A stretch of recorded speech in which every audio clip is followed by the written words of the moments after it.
not surprised, but of course impressed. Yeah, of course I was hoping for exactly like this, but I spoke even quite honest and transparent before the season about, since I was joined here the club in England, not one team was able um, the year after relegation to finish on the top two, so with direct promotion, and just one team out of the teams who were relegated were able to promote straight away back. It was Fulham in the last season by using the playoffs, and was more like in the half final, and they need to wait till the last seconds with overtime. The same in the final, so pretty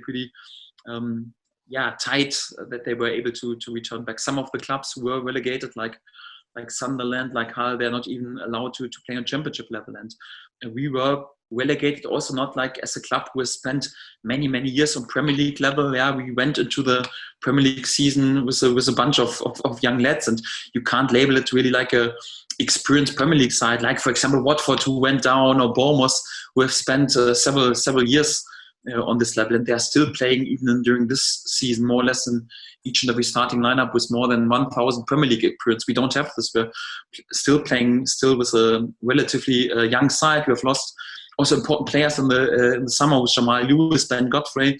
We earned some money. It was also a strange season because more or less without a proper summer break, without a proper preseason, yeah, and to play in the toughest league in the world. Yeah, the Premier League is the best league in the world, but the Championship definitely the toughest league. This 46 games in a smaller period of time, yeah, because of the COVID situation. Also in this circumstances, in empty stadiums and also unpredictable.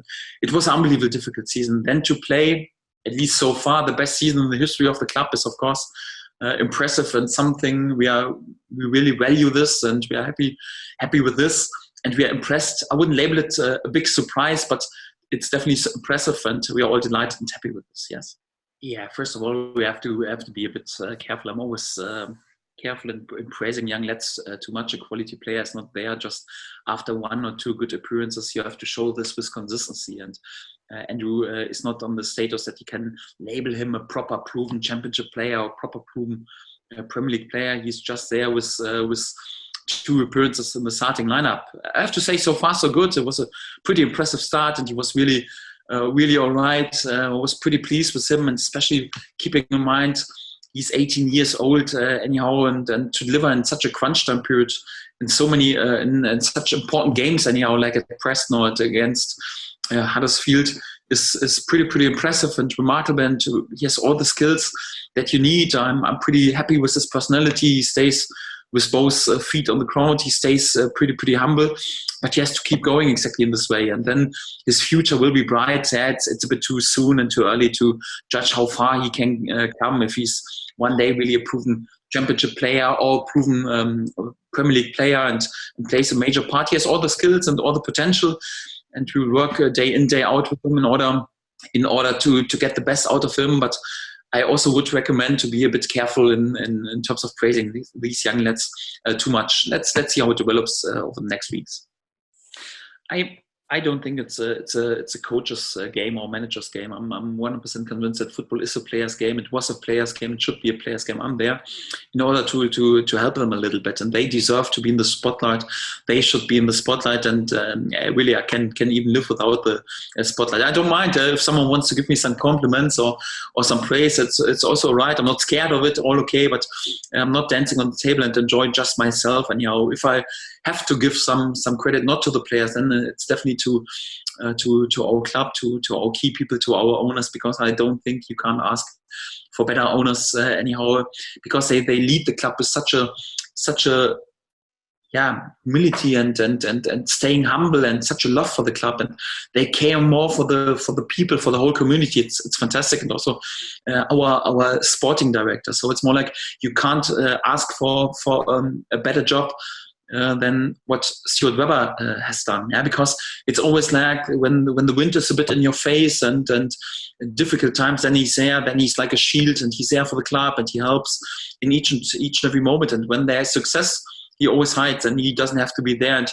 he doesn't want to be in the spotlight. I can't ask for better sporting director. I'm really honored and feel really blessed to be allowed to work for such great people here, and together with such great people in such a important role for this fantastic club. And really all the credit goes goes to them, and I'm really happy that I'm allowed to work in such a privileged role. Yes, first of all, good news, because all the players who were involved in the last game are also available, so no new injuries, injury concerns. Also some good news with Adam Eder and also Michael McGovern. They're edging closer to join us during team training. I'm pretty comfortable that at any point during next season they will also return back to team training. So some good news. Yeah, of course they're both not available for the game tomorrow, but definitely I think they will be back in team training at any point next week. Some good news with them. Bad news with Lucas Wood, because he really re-injured himself during his re-up, and has a new injury of his hamstring. It's a major setback, and he will miss also the next at least 3 weeks anyhow. So it means it's pretty doubtful if he will be involved at any point during this season again. And it's of course a bit disappointing. We'll investigate it further, because he was struggling already 2 times right now with a re-up during with his re-up process and re-injury during his re-up. So we'll assess right now if there are some other problems, because perhaps with his blood anyhow, why he has this ongoing muscle problems, especially with his hamstring. We'll assess him also with some specialists, because of course it's a bit disappointing, but it's a reality. We have to handle it, and we hope that Lucas can join us already during this season. If not, then at least pretty fit and also in a good shape then for the next season. Especially after he took over, they had a brilliant run of form also with many wins, and I still got the feeling so they are quite solid in terms of defending, but a good footballing side. Though when I watch their games, I always like them playing, because they play brave and with energy and with many technical players. I think they were struggling a little bit in the last weeks with some injuries also of their offensive players. Of course, Gregory, Walker-on, when these players are available, it's of course a different threat also in the offense. But they have definitely good players, and it's a good and dangerous side, and we have to be fully switched on tomorrow. So I'm pretty respectful.